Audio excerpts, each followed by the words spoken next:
மகிமையின் ராஜனை தரிசிக்கும் நேரமே என் ராஜாவின் பிரசன்னம்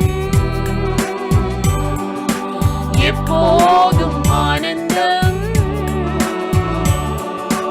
மகிமையின் ராஜனை தரிசிக்கும் நேரமே அன்பே அன்பே அன்பே என் அன்பே அன்பே அன்பே அன்பே என் அன்பே.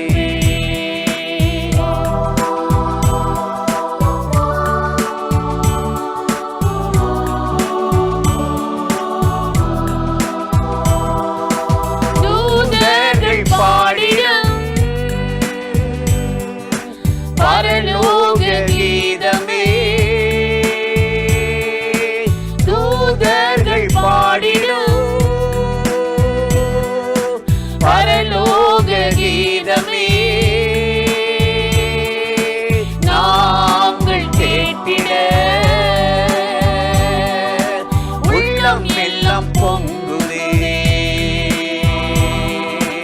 நாங்கள் கேட்டிட உள்ளம் எல்லாம் பொங்குதே. அன்பே அன்பே அன்பே என் அன்பே அன்பே அன்பே அன்பே என் அன்பே.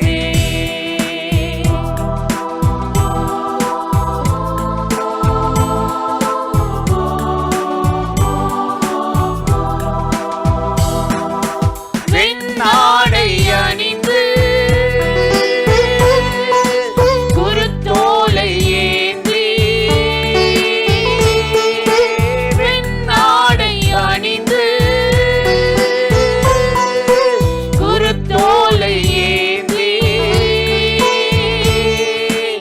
ஓசன்னா பாடி ஓய்வின்றி துதிப்பே. ஓசன்னா பாடி ஓய்வின்றி துதிப்பே. அன்பே அன்பே அன்பே என் அன்பே அன்பே அன்பே அன்பே என் அன்பே.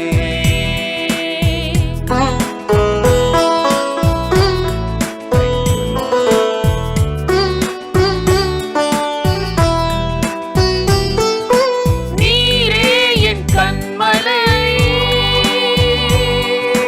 நீரே என் கோட்டை நீரே என் கண்மலை நீரே என் கோட்டை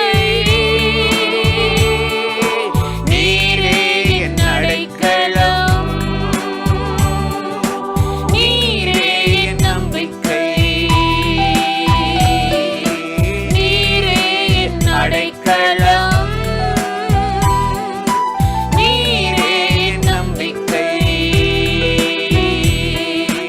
அன்பே அன்பே அன்பே என் அன்பே அன்பே அன்பே அன்பே என் அன்பே. என் ராஜாவின் பிரசன்னம் எப்போதும் ஆனந்தம். மகிமையின் ராஜனை தரிசிக்கும் நேரமே என் ராஜாவின் பிரசன்னம் எப்போதும் ஆனந்தம். மகிமையின் ராஜனை தரிசிக்கும் நேரமே. பிரியமானவர்களே, ஆண்டவராகிய இயேசு கிறிஸ்துவின் நாமத்தில் இந்த காலை நேரத்தில் இயேசுவை தினம் பார்ப்போம் என்ற இந்த நிகழ்ச்சி மூலமாக உங்களை சந்திப்பதில் மிகுந்த மகிழ்ச்சி அடைகிறேன். சங்கீதம் 16:11 நாம் வாசிக்கிறோம், உம்முடைய சமூகத்தில் பரிபூரண ஆனந்தமும் உமது வலது பாரிசத்தில் நித்திய பேரின்பமும் உண்டு என்று இந்த சங்கீதக்காரன் எழுதுகிறதை நாம் வாசிக்கிறோம். ஆண்டவருடைய சமூகத்தில் தான் பரிபூரண ஆனந்தம், அவருடைய வலது பாரிசத்தில் தான் நித்திய பேரின்பம் இருக்கிறது என்று இந்த சங்கீதக்காரன் சொல்கிறான்.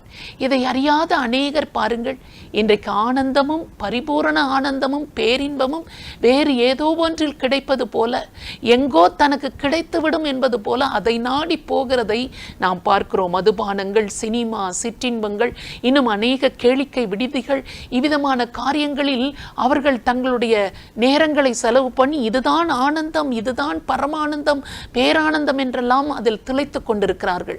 ஆனால் அதில் சில பாதிப்புகள் அடைந்த உடனே அந்த ஆனந்தம், அவர்கள் பெற்றுக்கொண்ட பேரானந்தம் ஓடி மறைந்து விடுகிறது.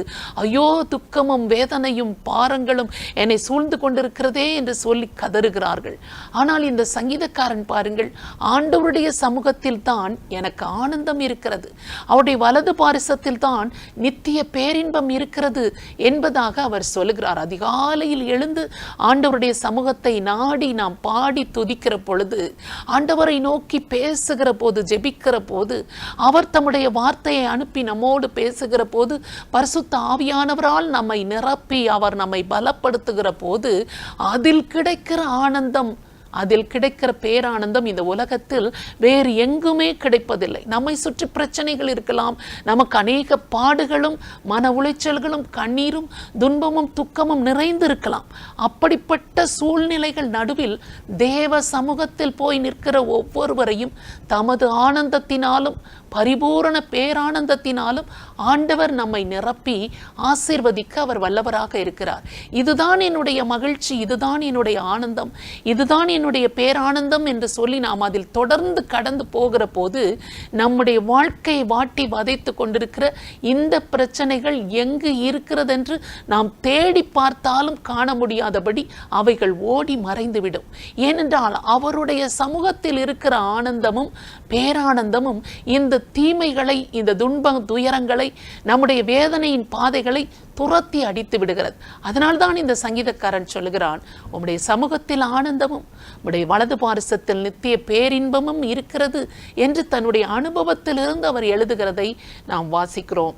இன்றைக்கு ஆண்டவரை நோக்கி நாம் செபிக்க போகிறோம். நம்முடைய வாழ்க்கையில் இந்த விதமான ஆனந்தம், அவர் சமூகத்தில் இருக்கிற பேரின்பம் நமக்கு இருக்கிறதா?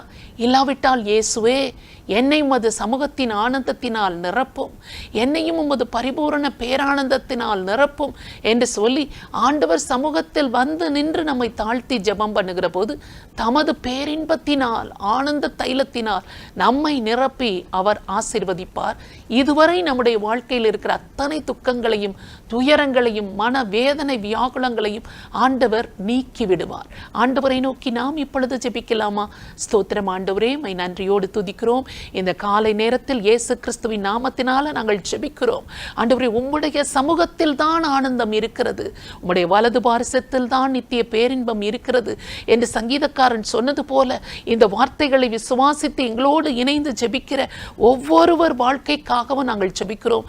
தங்கள் வாழ்க்கையில் எத்தனையோ துன்பங்கள், துயரங்கள், வெளியில் சொல்ல முடியாத பல பாரங்கள், கண்ணீரின் பாதைகள், கவலைகள், எவ்வளவோ வேதனைகளை சுமந்து கொண்டிருந்தாலும் உம்முடைய சமூகத்தில் இருக்கிற ஆனந்தத்தினால், உமது வலது பாரிசத்தில் இருக்கிற பேரின்பத்தினால் ஒவ்வொருவர் வாழ்க்கையையும் நிரப்பி நிரப்பி நிரப்பி ஆண்டவரே, நீர் தருகிற ஆறுதல், நீர் தருகிற ஆலோசனை, நீர் தருகிற வழிகாட்டுதல், நீர் தருகிற எச்சரிப்பு, இவைகளை பெற்று பெற்று ஆண்டவரே ஒவ்வொரு நாளும் துயரங்களை கடந்து போக ஆண்டவரே ஒவ்வொருவருக்கும் நீர் கிருபை கொடுத்து ஆசீர்வதிக்க வேண்டும் என்று இயேசு கிறிஸ்துவின் நாமத்தினாலே நாங்கள் ஜெபிக்கிறோம்.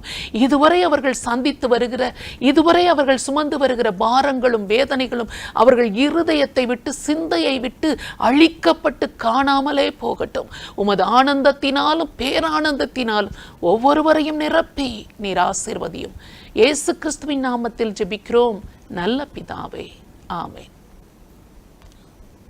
இந்த நிகழ்ச்சி உங்களுக்கு மிகுந்த ஆசீர்வாதமாக இருந்திருக்கும் என்று நிச்சயமாய் நாங்கள் நம்புகிறோம். நீங்கள் பெற்ற நன்மைகளை எங்களோடு கூட பகிர்ந்து கொள்ளுங்கள், மற்றவர்களுக்கும் ஷேர் பண்ணுங்கள். கர்த்தர் உங்களை ஆசீர்வதிப்பாராக. ஆமென்.